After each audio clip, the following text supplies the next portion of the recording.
Apakah iya luka batin itu menghalangi doamu di masa yang akan datang? Iya, kalau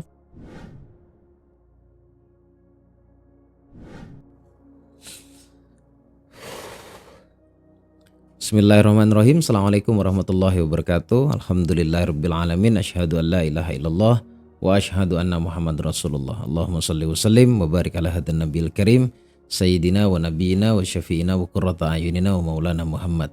Allahumma salli wa sallim wa barik alaihi wa ala alihi washabbihi.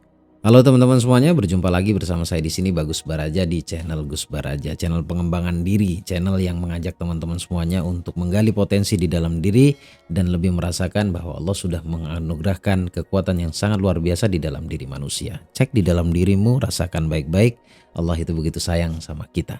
Saya doakan semuanya diberikan kesehatan oleh Allah, diberikan kebahagiaan oleh Allah, dilancarkan rezekinya, dan yang sakit Allah sembuhkan. Amin ya rabbal alamin. Pada kesempatan kali ini saya ingin bahas tentang luka batin, karena kebetulan tanggal 9 September nanti saya mengadakan seminar online yang bertajuk tentang atau bertema tentang luka batin, terapi luka batin. Kita kupas semuanya secara detail di sana, mengapa luka batin itu bisa terbangun dan mengapa luka batin itu begitu fatal efeknya untuk masa depan baik kita semuanya. Ini penting sebenarnya, ini healing teman-teman. Untuk yang offline tanggal 15 Oktober di Surabaya berlaku kuota 40 orang, dan untuk di Jakarta tanggal 10 Desember. Untuk kelas eksklusif dan kelas 1 tahun saya sudah buka pendaftarannya, jadi segera daftarkan diri kamu jika menurut kamu perlu tahu ilmunya atau perlu belajar tentang keilmuannya. Nah, di kesempatan kali ini saya mau sharing lah, saya mau ngobrol sama kamu terkait luka batin. Saya ini nggak tahu kenapa tiba-tiba seperti layaknya ngebayangin bahwa saya sedang bicara sama kamu, jadi enteng aja ya bicaranya ya. Ngomong-ngomong tentang luka batin, kan banyak beredar di channel YouTube lainnya. Bahkan saya sendiri juga pernah mengatakan bahwa luka batin itu begitu fatalnya untuk masa depan baik kita. Dan goal kita itu terhalangi atau terhambat-hambat untuk terrealisasi, itu disebabkan salah satunya luka batin. Walaupun selain luka batin juga ada beberapa komponen lainnya. Contoh seperti mental block atau belief atau keyakinan-keyakinan penolakan terhadap keberlimpahan. Mental block sudah teratasi, luka batin belum. Ini juga bermasalah. Jadi penting banget untuk kita mengatasi luka batin.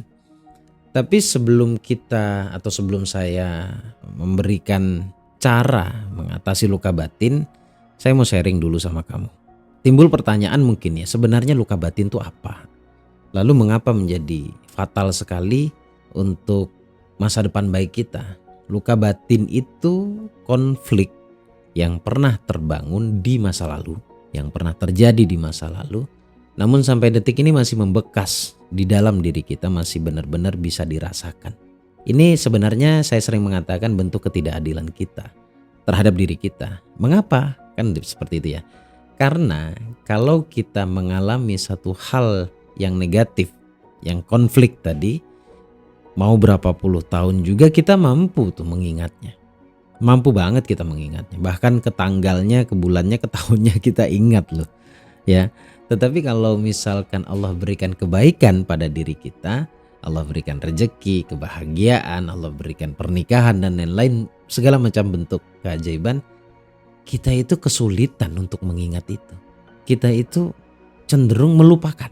Kalau kebaikan lebih mudah terlupakan, kalau keburukan, kejadian terburuk dalam hidup termasuk konflik tadi ya, luka batin tadi, itu mampu kita rasakan bertahun-tahun dan bahkan fresh banget itu rasa negatif di dalam diri kita.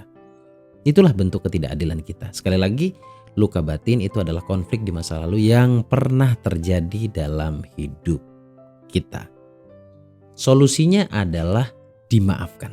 Memaafkan ini tidak sesederhana atau tidak sesimpel seperti yang diucapkan, seperti yang saya katakan. Sama sekali tidak sesimpel seperti apa yang saya ucapkan. Karena memaafkan itu bukan melupakan. Semakin kamu berusaha melupakan, entah kenapa memori itu semakin ingat.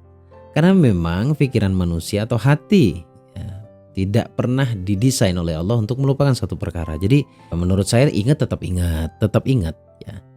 Tapi bagaimana caranya agar kita tidak lagi merasakan rasa pilunya, rasa sakitnya. Gambarannya begini deh. Kamu pernah berkonflik, walaupun bukan konflik fisik, tetapi konflik mulut atau rasa yang mendalam, kebencian, kesedihan, kekecewaan yang mendalam karena pernah dimarahi sama orang tua, contoh. Atau pernah tersakiti oleh si fulan, calon pasangan atau pasangan bahkan. Atau ada saudara yang sering menyakiti kamu. Karena ada tipe-tipe orang itu yang susah lihat orang seneng, seneng lihat orang susah.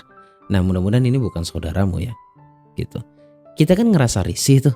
Saya bukannya mau membela orang yang luka, tetapi ya kalau sama-sama menghargai kan tidak akan terjadi itu. Tetapi kadang-kadang kita makin jadi orang baik, tetapi ada sebagian orang yang tidak suka dengan perlakuan baik kita. Timbullah sebuah konflik, entah dimarahin, entah dibenci, entah disentimenin gitu, ngelihatnya kayak gini kan atas bawah begini kan. Rasanya kan gak nyaman, risih di kita. Jadi itu bisa membuat kita atau bisa kita ingat bertahun-tahun karena rasa gak sukanya gitu loh. Disuruh memaafkan, kan gak mungkin lupa kita. Kalau misalkan memaafkan definisinya melupakan, gak bisa. Jadi memaafkan itu boleh mengingat, karena memang pasti bisa mengingat. Tetapi di saat mengingat itu tidak lagi merasakan rasa sakitnya, tidak lagi merasakan rasa kecewanya, tidak lagi merasakan sedihnya atau kecewanya. Paham sampai di sini? Jadi eksperimennya adalah ketika setelah saya bicara seperti ini, kamu boleh eksperimen, kamu boleh coba. Setelah nanti di bagian akhir saya kasih caranya, kamu cek, belajar mengulang, mengingat satu kejadian yang pilu, yang sakit, yang kecewa banget buat kamu. Apakah kamu masih merasakan di sana? Kalau kamu masih merasakan, berarti masih ada. Tapi kalau misalkan grafiknya menurun ya istilahnya, atau rasanya semakin hilang, itu artinya penyembuhanmu sudah hampir selesai. Nah, sekarang saya bicara caranya. Caranya bagaimana Gus untuk bisa memaafkan gitu ya. Saya punya satu metode di mana ini perlu kamu lakukan, ini perlu kamu terapkan berulang. Jadi konsepnya kalau kita bicara kepada Allah itu adalah pengakuan dulu. Selama ini kita menurut saya hampir tidak mengakui ada rasa di dalam diri kita, ada rasa kecewa. Entah itu karena rasa takut, entah itu rasa gengsi, entah itu karena tidak tahu gitu ya. Nah, ini saya mau menjelaskannya benar-benar sangat mudah untuk kamu lakukan. Mengaku yang saya maksud adalah mengaku ke Allah bahwa kita memiliki luka, bahwa kita memiliki sedih, kita memiliki kecewa. Artinya di saat hening ya, malam hari, duduklah sejenak, bicaralah sama Allah. Ya Allah, ada kecewa dalam hatiku.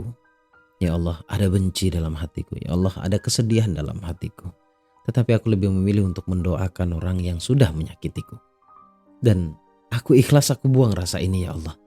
Ajarkan aku membuang semua kesedihanku di dalam hatiku. Ya Allah, angkat kesedihan aku ini ya Allah. Aku lepas, aku ikhlas, aku buang. Diistighfarkan. Astaghfirullahaladzim. Kenapa harus beristighfar?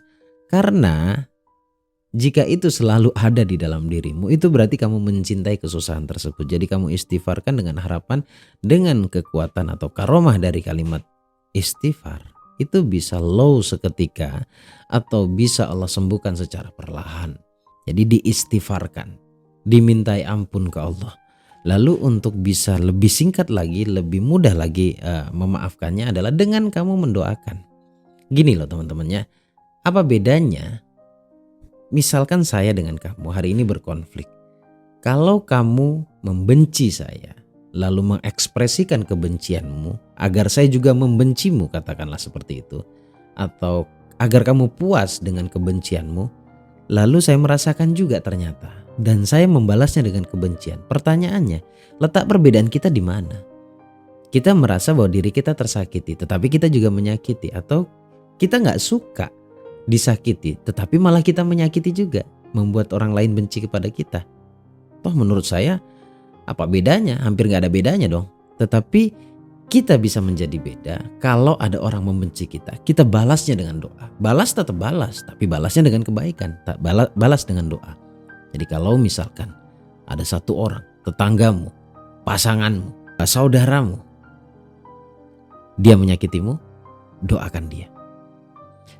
Anda tahu, saya punya alasan kenapa saya menyuruh kamu untuk mendoakan saja orang-orang yang benci kepada kamu. Mudah-mudahan orang yang punya hati yang kacau, rusak, suka membenci orang lain, nih sekarang saya ngomong ke kamu nih. Kalau kamu masih terus membenci orang yang tidak menyakitimu, kamu iri pada orang yang tidak menyakitimu, kamu menyakiti orang yang tidak menyakitimu, saya khawatir ketika dia membalasmu dengan doa lalu dia menyembah Allah, kamu sedang tidak berhadapan dengan orang tersebut, tetapi kamu berhadapan dengan Allah. Karena orang yang bersujud di bumi, makhluk di langit yang mendengarkan. Kalau dia mencintai makhluk yang di bumi, dia dicintai oleh makhluk yang di langit, dan Allah pun mencintainya.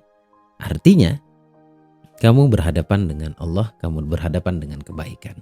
Nah, buat kamu yang disakiti, ini saran dari saya. Maafkan dengan memaafkan yang sebenar-benarnya memaafkan. Yang saya tidak nyuruh kamu melupakan, tapi lebih melatih diri kamu agar ketika kamu ingat satu momentum yang pahit, tapi kamu tidak lagi merasakan apapun. Artinya di sini saya mau berikan kesimpulan. Apakah iya luka batin itu menghalangi doamu di masa yang akan datang? Iya, kalau vibrasinya low, kalau kamu terus larut dalam kesedihan. Tapi sebaliknya, setiap orang itu punya luka batin. Kalau luka batinnya dijadikan cambuk motivasi, kemudian dibalas dengan memaafkan dan dibalas dengan doa, maka sebenarnya itu masih sangat bisa Allah jawab doamu. Karena kamu tidak membalasnya, karena kamu tidak menyakiti orang lain. Jadi luka batin tergantung, dibilang fatal, dibilang menghalangi kesuksesan, dibilang menodai masa depan kita atau menghalangi masa depan baik kita, tergantung kamunya. Saat punya luka batin, kamu akan larut di sanakah atau malah kamu jadikan cambuk motivasi? Kembali kepada kamu, dan mudah-mudahan penjelasan saya bisa membuka mindset kamu dan bisa kamu cerna dengan baik, kemudian jadi ilmu dan menjadi bermanfaat untuk kamu. Terima kasih teman-teman, sampai ketemu di video berikutnya. Keren banget ya. Sehubungan dengan luka batin, jangan lupa segera daftarkan diri kamu, infaknya hanya 250.000 untuk tanggal 9 September ya. Ikuti, keren banget, saya jamin keren banget dan sangat melegakan hati, dan insya Allah akan membantu kamu menyadari bahwa ternyata bahagia itu penting. Terima kasih teman-teman, sampai ketemu di video berikutnya. Assalamualaikum warahmatullahi wabarakatuh. Allahumma shalli ala sayyidina Muhammad. Wallahu a'lam bishawab.